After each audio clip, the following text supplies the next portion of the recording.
नमस्कार दोस्तों। आज हम रैदास के पद पढ़ रहे हैं जो कि कक्षा 9 में दिया गया है। अ, आज हिंदी का पहला वीडियो है। अगर ये अच्छा लगे आप सबको तो आप कमेंट में बताइएगा। मैं आगे भी जो है जितनी भी इसकी कविता 9th क्लास में जो भी कविता होगी उनकी व्याख्या जो है इस चैनल पे डाल दूंगा और आप सबको इससे काफ़ी हेल्प मिल जाएगा। और कोशिश करूंगा कि मैं इसके कुछ नोट्स भी बनाकर इसके जो है डिस्क्रिप्शन में डाल दिया करूं, जिससे आप पीडीएफ के रूप में उसको डाउनलोड कर सकें। तो चलिए स्टार्ट करते हैं। रैदास के पद। अब रैदास के पद को समझने से पहले थोड़ा बहुत रैदास के बारे में समझ लेते हैं। तो रैदास जो है वो एक संत कवि थे, और जो संत कवि होते हैं वह सभी जिन ईश्वर की हम पूजा करते हैं उस प्रकार से वो ईश्वर को नहीं मानते हैं। उनका मानना है कि ईश्वर जो है हर जगह विद्यमान है, मतलब कि वो मूर्ति पूजा वगैरह को नहीं मानते हैं, ना ही वो अवतारवाद को मानते हैं कि ईश्वर जो है अवतार लेते हैं। तो बताने का तात्पर्य यह है कि जब हम रैदास के बारे में पढ़ रहे हैं या किसी भी संत कवि के बारे में पढ़ रहे हैं, तो जब भी उसमें राम शब्द आता है या कृष्ण शब्द आता है तो वो उन राम से मत समझिएगा जिन राम की हम पूजा करते हैं मूर्ति के रूप में, या जिनकी हम पूजा करते हैं कृष्ण की पूजा करते हैं मूर्ति के रूप में, वो उनकी बात नहीं करते हैं।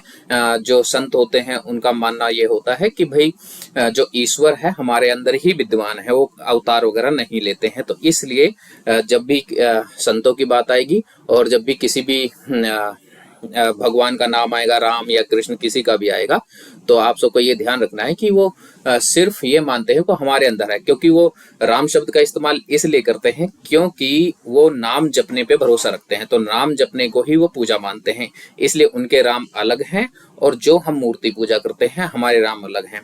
ठीक है, तो आई होप आप सबको समझ में आ गया होगा कि ये इनके राम और हमारे राम भैया, इनके ईश्वर जो संत होते हैं उनके ईश्वर और हमारे ईश्वर में क्या फर्क है। चलिए फिर स्टार्ट करते हैं। इनका पहला पद जो है कवि रैदास का, तो पहले मैं बता देता हूँ पहले पद में क्या क्या दिया गया है। तो पहले पद में जो है रैदास ने अपने ईश्वर की और भक्ति की तुलना की है, विभिन्न प्रकार से तुलना की है। जैसे कि ईश्वर को चंदन माना है, दिया माना है, वहीं पे चांद माना है, मोती मानी है, और वहीं उनकी भक्ति भावना की तुलना उन्होंने पानी, मोर या चकोर से किया है। अब यहाँ पर ध्यान दोगे तो ईश्वर को उन्होंने बहुत ज्यादा मूल्यवान वस्तु मानी है, और जो भक्ति जो उनके सामने की गई है वो जो है कम मूल्य की वो है। तो ईश्वर को उन्होंने एक तरह से मूल्यवान माना है। चलिए अब पद की व्याख्या करते हैं। पहले दो लाइनों की बात करें तो मैं थोड़ा सा पहले ऐसे ही बता देता हूं, उसके बाद इसके बाद हम इसको शब्द के रूप में व्याख्या करेंगे। तो पहले दो लाइनों में मैंने बता रखा है कि भाई जो राम है या जो भी उनके ईश्वर हैं, जैसे मैं पहले बता चुका हूं कि इनके राम वो राम नहीं है, ये केवल नाम जपते हैं। ठीक है, तो जो इनके जो राम है उनकी इनको रट लग चुकी है, मतलब कि इनके अंदर विद्यमान है। अब तो उनके भक्ति भाव में ये डूब चुके हैं, अब ये रट छूट नहीं सकती है। वहीं पे ये दूसरी पंक्ति में कहते हैं कि भाई जो राम जो प्रभु है वो क्या है, चंदन के समान है, और हम क्या हैं, जो भक्ति है या मैं जो हूँ एक पानी के समान हूँ, और जो कि अंग अंग में बसा हुआ है। तो चलो अब एक काम करते हैं, इसको शब्द शब्द के रूप में, इसके वाक्य के रूप में इसको एक एक करके हम समझते हैं। कहते हैं, अब कैसे छूटे राम नाम रट लागी, प्रभु जी तुम चंदन हम पानी, जाके अंग अंग बात समानी। तो कहते हैं कि अब राम नाम की रट नहीं छूट सकती है। अब तो आपके रट लग चुकी है, मतलब कि मैं आपकी भक्ति भावना में बिल्कुल लीन हो चुका हूं, मेरे अंदर अंदर राम शब्द जो है बस चुका है। आगे कहते हैं, प्रभु जी तुम चंदन हम पानी। तुम चंदन हम पानी मतलब कि आप चंदन हो और मैं पानी हूं। अब होता क्या है कि जैसे चंदन पानी के संपर्क में आता है तो पूरे पानी में सुगंध हो जाता है, एक तरह से जो पानी है उसमें बहुत अच्छी सुगंध आने लग सकती है, पूरे चंदन का सुगंध आने लगता है। तो उसी प्रकार से आगे कहते हैं, जाकी अंग अंग बास समानी। तो कहते हैं कि भाई जिस प्रकार से चंदन पानी के संपर्क में आने से पानी पूरे पानी में सुगंध हो जाता है, उसी प्रकार से आपके संपर्क में आने से मैं भी एक तरह से उसी प्रकार से सुगंधित होने लगा हूँ। कहते हैं जाकी अंग अंग बास समानी, बास मतलब सुगंध होता है, समानी मतलब समाना होता है। ठीक है, तो कहते हैं कि उसी प्रकार से मैं भी, मेरे अंदर भी आप रूपी सुगंध जो है वो बसने लगा है। तो एक बार फिर से देख लेते हैं। कहते हैं कि भाई राम रट अब तो लग चुकी है, अब वो छूटेगी नहीं, मतलब कि मेरे अंदर जो है अब राम की भक्ति भावना इतनी जागृत हो चुकी है कि अब वो छूट नहीं सकती है। और जो मेरे प्रभु हैं वो चंदन के समान हैं, और मैं जो हूँ एक पानी के समान हूँ कि भाई जैसे ही चंदन जो है पानी के संपर्क में आता है और पूरा पानी सुगंधित हो जाता है, उसी प्रकार से जब से मैंने राम की भक्ति करनी शुरू करी है, मैं राम भक्त में लीन हो गया हूँ, प्रभु जी के भक्त में लीन हो गया हूँ, तब से मेरे अंदर वो भक्ति भावना की सुगंध उमड़ने लगी है, मेरे अंदर वो भक्ति भावना समा गई है। चलिए अगले 2 लाइन देखते हैं। अगले 2 लाइन में इन्होंने क्या बताया है। प्रभु जी तुम घन बन हम मोरा, जैसे चितवत चंद चकोरा, प्रभु जी तुम दीपक हम बाती, जाकी ज्योति बरे दिन राती। तो कहते हैं कि भाई यहाँ पर देखो, पहले शब्दों का मैं अर्थ बताता हूँ। घन मतलब बादल होता है, मोरा मतलब मोर है, चितवत मतलब होता है एकाग्र होना, चित मतलब एक तरह से मन, वत चितवत मतलब एकाग्र होना, किसी चीज में बिल्कुल एकाग्रता से उस चीज को देखना समझना।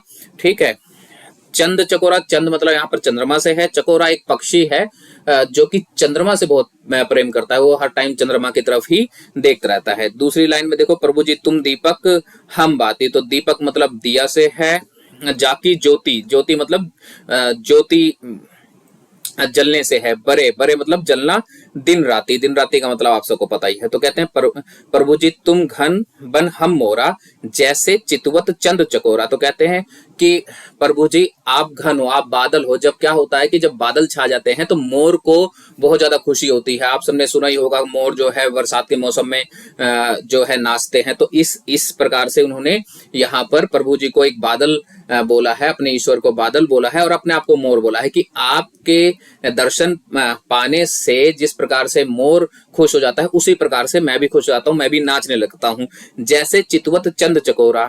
ठीक है, जैसे मैंने बता दिया कि चकोरा एक पक्षी होता है तो वो चांद को देखता रहता है, तो मेरी भक्ति भावना भी उसी प्रकार से है, चकोर पक्षी की तरह ही, जी कि चकोर पक्षी जिस प्रकार से चांद को प्रेम करता है, हर टाइम हर समय उसी को ही देखता रहता है, उसी प्रकार से मेरी भक्ति भावना भी है प्रभु जी, मैं भी एकाग्र होकर आपके भक्ति में लीन हूँ।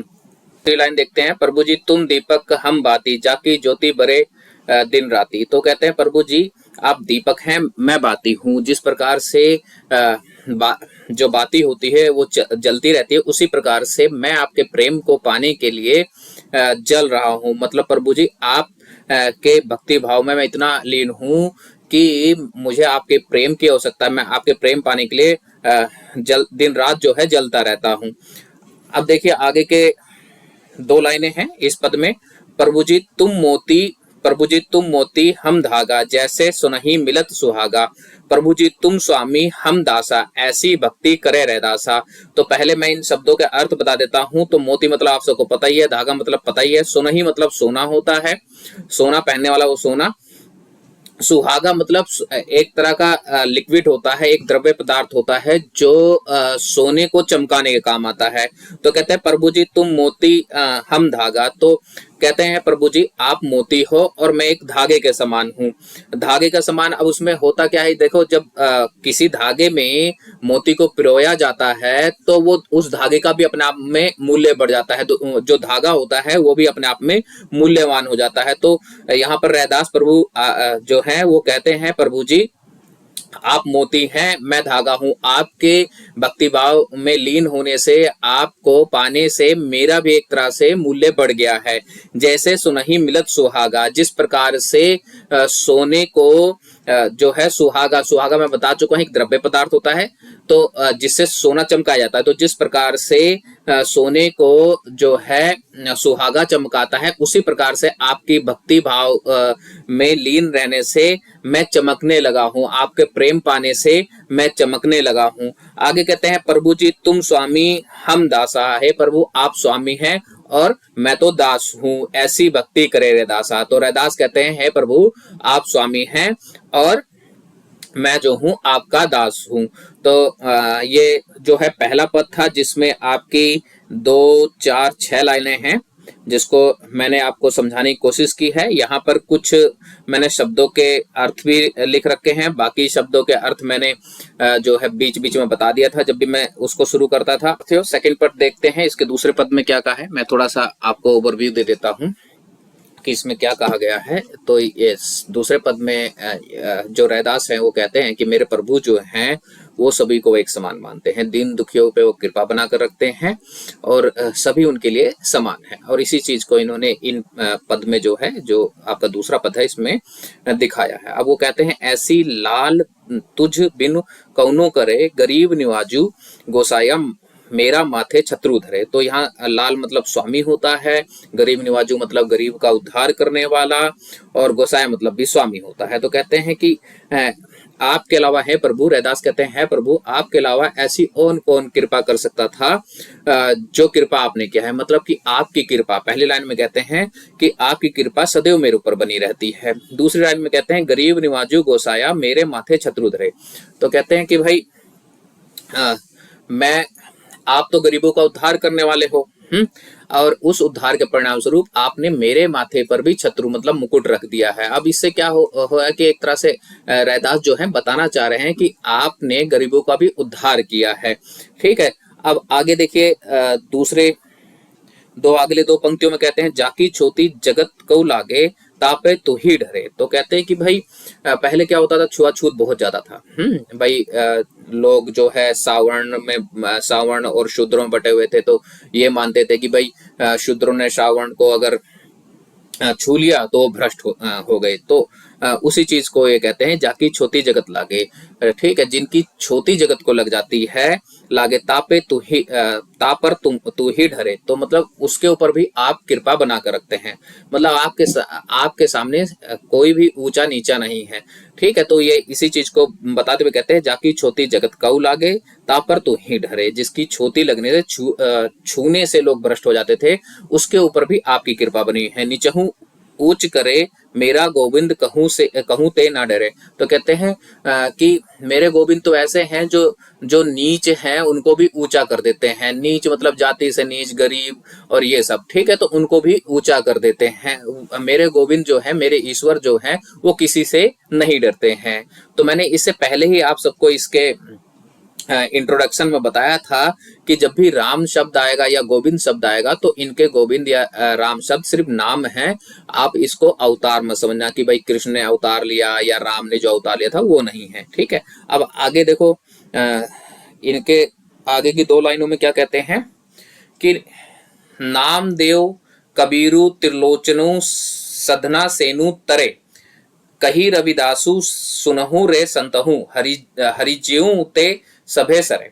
अब ये नामदेव, कबीर, त्रिलोचन, सधना, सेनु, ये सब जो है संत कवि थे। तो कहते हैं कि आपकी कृपा ऐसी बनी कि ये सब भी जो है इस भवसागर से पार हो गए, इस संसार रूपी से उनको भी मुक्ति मिल गया है। तो कहते हैं कही रविदासु सुनहु रे संतहु हरिजहु।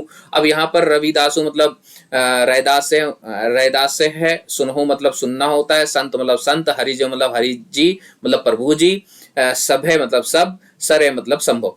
ठीक है, तो भाई कहते हैं कि हे संतो, रविदास कहते हैं हे संतो सुनो, मेरे हरि जी जो है, मेरे प्रभु जी जो हैं, वो सब कुछ संभव कर सकते हैं। ठीक है, वो जो है नामदेव, कबीर, त्रिलोचन, सधना, सेनु, इन सबको मुक्ति दे चुके हैं। तो आपको भी उन्हीं के मार्ग में चलना चाहिए, उनके भक्ति भाव के मार्ग में चलना चाहिए, तभी हमें मोक्ष की प्राप्ति होगी, तभी हमें मुक्ति की प्राप्ति होगी। अब यहाँ पर मैंने जो है कुछ शब्दार्थ लिख दिए थे, बाकी मैंने बता दिया है।